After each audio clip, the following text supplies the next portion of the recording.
ఈరోజు మా ఆహ్వానాన్ని మన్నించి మీరందరూ ఇక్కడికి వచ్చేసినందుకు మీ అందరికీ ప్రత్యేక కృతజ్ఞతలు తెలియజేస్తున్నాను.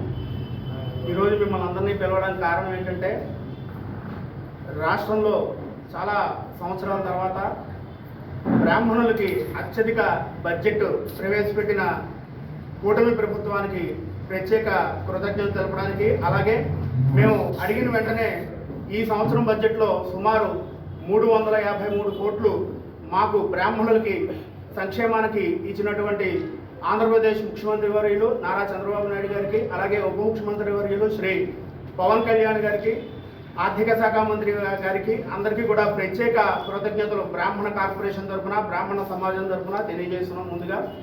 తర్వాత ఈరోజు ముఖ్యంగా రాష్ట్రంలో వైసీపీ పరిపాలన అంతమయ్యాక, వైసీపీ ప్రభుత్వం అంతమయ్యాక చాలామంది మాజీ మంత్రులు కానీ, మాజీ సలహాదారులు కానీ, మాజీ అధికార ప్రతినిధులు కానీ, బ్రాహ్మణ సమాజానికి చెందిన కొంతమంది వ్యక్తులు, అంటే మాజీ దేవాదాయ శాఖ సలహాదారులు కానీ జ్వాలాపురం శ్రీకాంత్ గారు ప్రస్తుతం వైసీపీ అధికార ప్రతినిధిగా ఉన్నారు.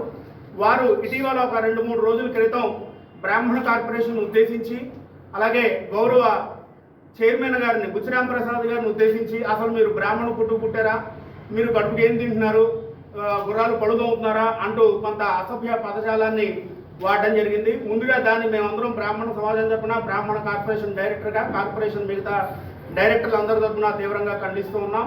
జనసేన పార్టీ తరపున కూడా దీన్ని తీవ్రంగా ఖండిస్తున్నాం. శ్రీకాంత్ గారికి ఒకటే చెప్తున్నాం. ఆయన అంటారు, బ్రాహ్మణ కార్పొరేషన్ వచ్చిన దగ్గర నుంచి ఈ రోజు వరకు ఏం చేసింది అని ప్రశ్నించారు. శ్రీకాంత్ గారికి ఒకటే చెప్తున్నాం, మీరు అధికారంలో ఉండగా, అంటే వైసీపీ ప్రభుత్వం అధికారంలో ఉండగా 5 సంవత్సరాలు శ్రీకాంత్ గారికి తెలిసే ఉంటుంది. ఎందుకంటే ఆయన మాజీ సలహాదారుడిగా ఉన్నాడు. దేవాదాయ శాఖలో ఏం జరిగిందో మరి ఆయనకే తెలుసు. గుళ్ళు తగలెట్టినప్పుడు, రథాలు తగలెట్టినప్పుడు మరి ఈయన బ్రాహ్మడే కదా, ఈయన బ్రాహ్మడు కాదు కదా అని ఇప్పుడు మేము వాడచ్చు పదజాలం. కాకపోతే ఆయనంత దుర్మార్గంగా మేము పదజాలం వాడం. ఎందుకంటే మా జనసేన పార్టీ అధ్యక్షులు మాకు కొంత విచక్షణగా ఉండాలి, మాట్లాడేటప్పుడు చాలా జాగ్రత్తగా మాట్లాడాలని మొట్టమొదటి నుంచి మాకు అలవాటు చేశారు. కాబట్టి ఆయన వాడిన పదజాలం మేము వాడలేం. కాకపోతే ఇలాంటి పదజాలం ఇంకెప్పుడైనా వాడినట్లయితే ఖచ్చితంగా కూటమి తరపున, కార్పొరేషన్ తరపున మీ మీద తగిన చర్యలు తీసుకోవాలని ప్రభుత్వానికి మేము మా కార్పొరేషన్ తరపున వినతిపత్రం ఇవ్వడం కూడా జరుగుతుంది. దానికి సంబంధించిన చర్యలు కూడా తీసుకోవడం జరుగుతుంది. ఈ 18 నెలల్లో మీరు సుమారు 780 కోట్లు ఇస్తే, మేము 2024 నుంచి కూటమి ప్రభుత్వం వచ్చాక 24-25 సంవత్సరానికి గాను సుమారు 74,000 లబ్ధిదారులకి, 74,000 లబ్ధిదారులకి సుమారు 10,76,00,000 మొత్తం 2025, అంటే ఈ 18 నెలల్లోనే ఇంచుమించు కూటమి ప్రభుత్వం ఇచ్చింది 571 కోట్ల రూపాయలు. 570 కోట్ల 77 లక్షల రూపాయలు. అంటే వైసీపీ ప్రభుత్వం 5 ఏళ్ళు, ఈ కూటమి ప్రభుత్వం వచ్చిన 16 నెలలు 18 నెలలు టర్మ్ ఏదైతే ఉందో ఆ టర్మ్లో వైసీపీ కన్నా కేవలం వైసీపీ 780 కోట్లు 5 సంవత్సరాలకు ఇస్తే, కార్పొరేషన్ ద్వారా బ్రాహ్మణ సంక్షేమానికి కూటమి ప్రభుత్వం ఇచ్చింది ఈ 18 నెలల్లో 571 కోట్ల రూపాయలు. శ్రీకాంత్ గారు తెలుసుకోవాలి. ఈ సంఖ్యని కూడా చదివి వినిపించడం జరిగింది.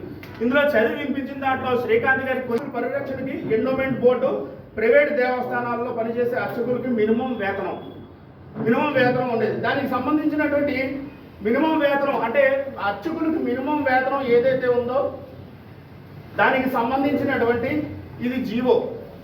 శ్రీకాంత్ గారు చూడాలి, ఇది జీవో. అర్చకులకు ఇచ్చినటువంటి వేతనం 15,000 రూపాయలు చేసినట్టు కూటమి ప్రభుత్వం ఇచ్చినటువంటి జీవో.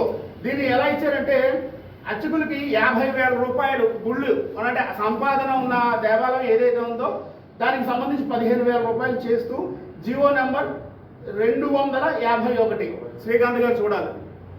తర్వాత ప్రతి దేవాలయంలోనూ, ఇందులో ప్రతి దేవాలయం కూటమి ప్రభుత్వం వచ్చాక, అంటే గౌరవ ముఖ్యమంత్రి గారు, ఉప ముఖ్యమంత్రి గారు తీసుకొచ్చినటువంటి జీవో, బిల్లు రూపంలో గజెట్ చేసి ఇచ్చినటువంటి జీవో.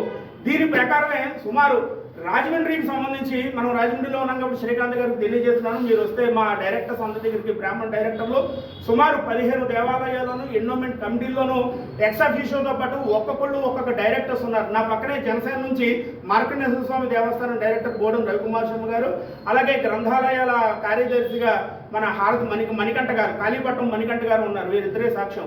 అలాగే టీడీపీ నుంచి, బీజేపీ నుంచి కూడా ప్రతి దేవాలయం నుంచి ఒకళ్ళు ఉన్నారు. దానికి సంబంధించినట్టు జీవో, ఈ జీవో కాపీలన్నీ కూడా మీకు పంపిస్తాం. ఎక్కడ ఇచ్చారన్నప్పుడు మీ పార్టీ నుంచి కూడా